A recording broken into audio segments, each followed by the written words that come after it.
In the law, there exists a sort of obscure legal concept that applies to specific actions or activities that aren't just dangerous to the person who is engaged in that activity, but that's dangerous to everybody else who's even in the vicinity of that activity.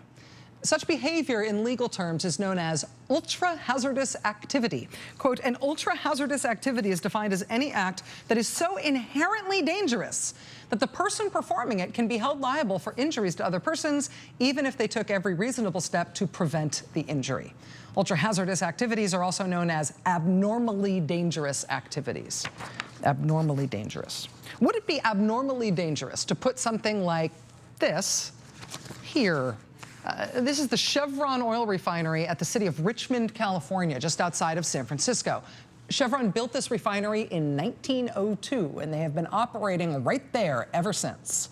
They have been operating right next to the beating heart of this not inconsiderably sized American city. And it has not exactly been a happy marriage between the refinery and the city that snugs up to it. The city says that in the last 2+ decades alone, that refinery has had 14 separate incidents where it's released toxic chemicals into the air. And because of where it is, it means that those toxic chemicals are not going into surrounding unpopulated areas. They're going right into the center of a city that's located in one of the most densely populated parts of the country. Given that safety record, given the age of that refinery, given the refinery's immediate proximity to tens of thousands of people who don't have a super easy way out if things go wrong, you would think that Chevron would be super duper careful about how that particular refinery operates. The evidence suggests that you would be wrong. This pipe, this corroded steel pipe, was operating in the part of the refinery that deals with crude oil.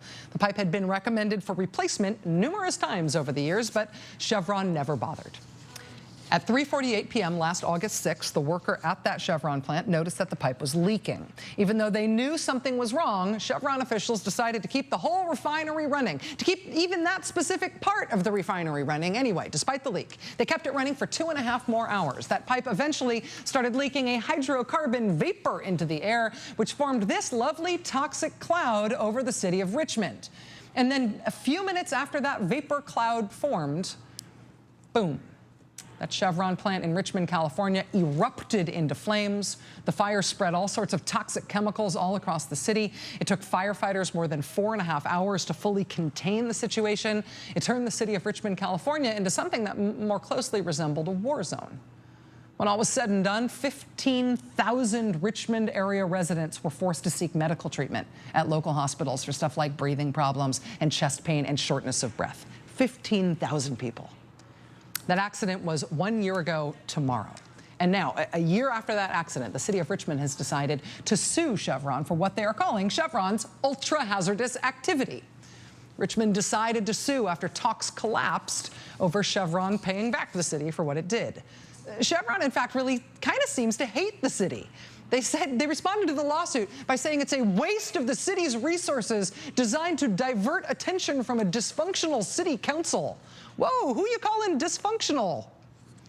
That comment came on Friday after the city of Richmond sued Chevron. Then on Saturday, more than 2,000 people marched on that refinery in protest of what Chevron did there a year ago. Police say it was largely a peaceful and organized protest, but more than 200 people were ultimately arrested on trespassing charges. They had planned to be arrested, and they were. Today, Chevron settled the criminal charges that were related to that refinery explosion. They agreed to pay roughly $2 million in fines and restitution. It should be noted that represents a little more than 3% of daily profit for the Chevron Corporation. But because the city of Richmond is taking action on its own behalf, that may not be the end of it. That 3% of one day's profit may not be the bottom line for Chevron. The mayor of Richmond was one of the protesters at the refinery this weekend. That may explain why Chevron has been busy insulting and deriding the city that has this refinery of its in public.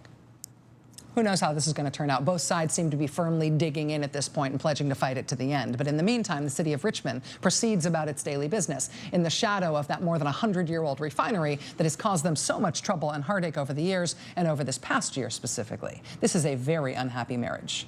We shall see how it ends. Now it's time for The Last Word with Lawrence O'Donnell. Have a great night.